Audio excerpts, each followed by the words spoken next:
শীত যেতে না যেতেই আর গরম পড়তে না পড়তেই দেখবে মশার উৎপাত প্রচণ্ডই বেড়ে যায়।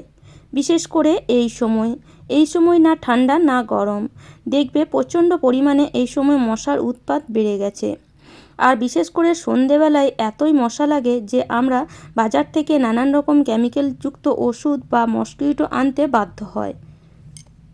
এতে মশা তো কিছুক্ষণের জন্য চলে যায়, তবে আমাদের শরীরেও কিন্তু এই মসকিউটো বা কেমিক্যালযুক্ত ওষুধ ভালো না, বিশেষ করে বাচ্চাদের। তো আজ আমি তোমাদের জন্য একদম ঘরোয়াভাবে কিভাবে মশা তাড়াবে সেই পদ্ধতি নিয়ে এসেছি, আর একদম সহজভাবে, যেটা আমাদের হাতের কাছে সবসময় থাকে তবে আমরা ইউজ করি না।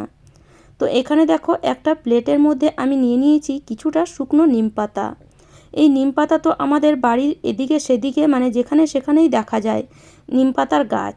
আর এই শুকনো নিম পাতা দিয়ে আমরা খুব সহজেই কিন্তু মশা তাড়িয়ে দিতে পারি। আর এটা যদি রেগুলার আমরা অন্তত 1 সপ্তাহ ব্যবহার করি, দেখবে বাড়িতে আর মশা আসবেই না, মশা আসা বন্ধ হয়ে যাবে।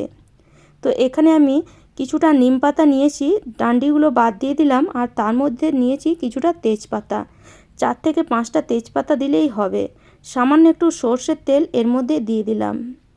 তেজপাতা, নিম পাতা আর এই যে সর্ষের তেলের মিশ্রণটা এইভাবে হাত দিয়ে মাখিয়ে নেওয়ার পরে যে একটা ওষুধ তৈরি হবে, সেটাতে কিন্তু মশা পালিয়ে যাবে। আগেকার দিনে দেখবে এই নিম পাতার ধুঁয়ো তৈরি করা হতো মশা তাড়ানোর জন্য। এবার এখানে একটা কর্পূর বা একটা ন্যাপথলিনের টুকরো নিয়ে নিতে হবে। তো এটাও যদি না থাকে তবুও কিন্তু মশা চলে যাবে, থাকলে অবশ্যই ব্যবহার করবে, কারণ এটা দিলে মশা আরও তাড়াতাড়ি ঘর থেকে বেরিয়ে যায়।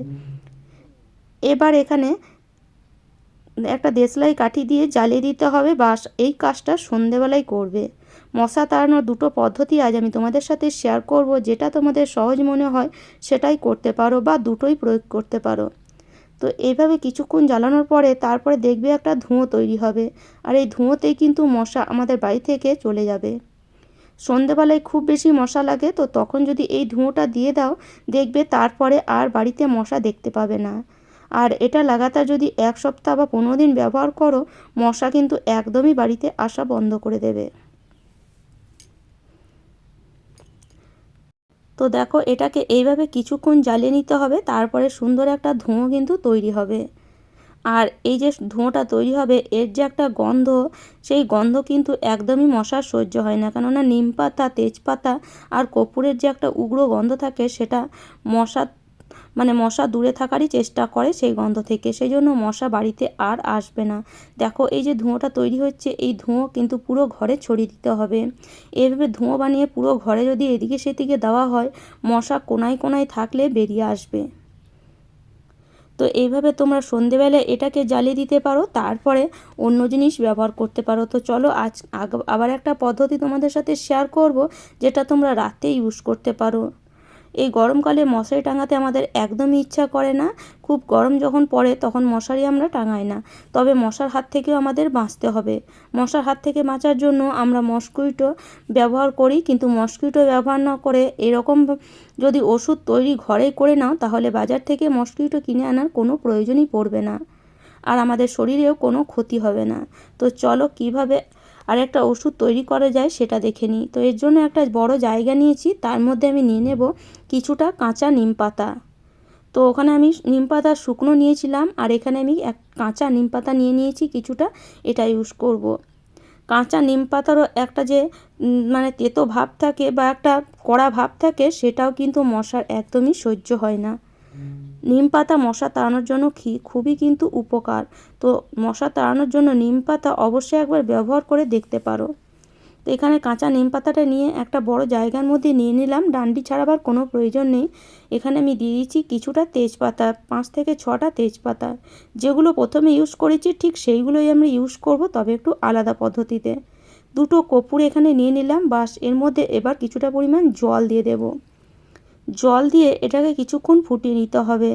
মোটামুটি 15 থেকে 20 মিনিট ফোটালেই নিম পাতার যে তেতো ভাবটা সেটা জলের মধ্যে চলে আসবে, জলটার কালার চেঞ্জ হয়ে যাবে, পুরো জলটা নিম পাতার মতন সবুজ হয়ে যাবে। তো চলো এটাকে মোটামুটি 15 থেকে 20 মিনিট ফুটিয়ে নিই। তো দেখতেই পাচ্ছ আমি 15 মিনিট মতন ফুটিয়েছি, দেখো জলের কালারটা এখন চেঞ্জ হয়ে গেছে। আর এই যে একটা জিনিস তৈরি করলাম বা ওষুধ আমরা তৈরি করলাম, এটা যদি আমরা ব্যবহার করি মশা কিন্তু ঘর থেকে একদম দূরে সরে যাবে। আর এটা যখন ফোটাচ্ছি পুরো ঘরে কিন্তু নিম পাতা, কর্পূর আর তেজপাতার একটা উগ্র গন্ধ ছড়িয়ে যাচ্ছে। এতেই কিন্তু মশা দেখবে অনেকটাই চলে যায়।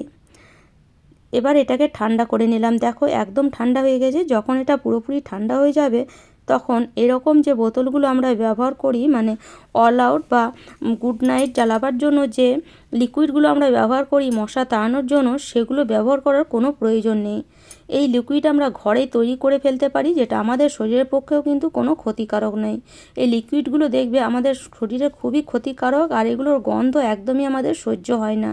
তো এগুলো একদম ব্যবহার না করে এই বোতলগুলো খালি তোমরা ব্যবহার করতে পারো। একইভাবে এই যে ওষুধ বানিয়ে যদি এই লিকুইডের বোতলের মধ্যে ভরে দাও আর একইভাবে যদি এটাকে ব্যবহার করো, দেখবে বাড়িতে একটাও মশা কিন্তু তোমরা আর দেখতে পাবে না। এই যে জলটা বানানো হয়েছে এটাকে তোমরা রেখে দিতে পারো, 15 থেকে 20 দিন আরামসে ব্যবহার করতে পারো। তারপরে আবার বানিয়ে নিয়ে আবার ব্যবহার করতে পারো। তো দেখো দুটো বোতলে আমি ভরে নিয়েছি, আর এটা মোটামুটি এখন 1 মাস চলে যাবে। এবার এটাকে জ্বালাবো। তো এবার এটাকে জ্বালাবার জন্য এই যে আমাদের যে মেশিনটা আমরা বাজার থেকে কিনে আনি সেই মেশিনটাই ব্যবহার করব। কিছুই করতে হবে না, বা সেইভাবে জ্বালিয়ে দিলেই দেখবে একটা উগ্র গন্ধ পুরো ঘরের মধ্যে ছড়িয়ে যাবে। এটাকে বাড়িয়ে দিতে পারো যদি অতিরিক্ত মশা থাকে, কম মশা থাকলে কমিয়ে দিতে পারো।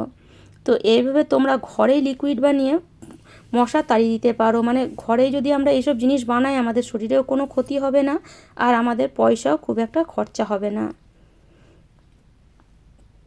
এটা তোমরা রাতে শোয়ার সময় যদি ব্যবহার করো, মশারি টাঙাবারও দেখবে কোনো প্রয়োজন পড়বে না।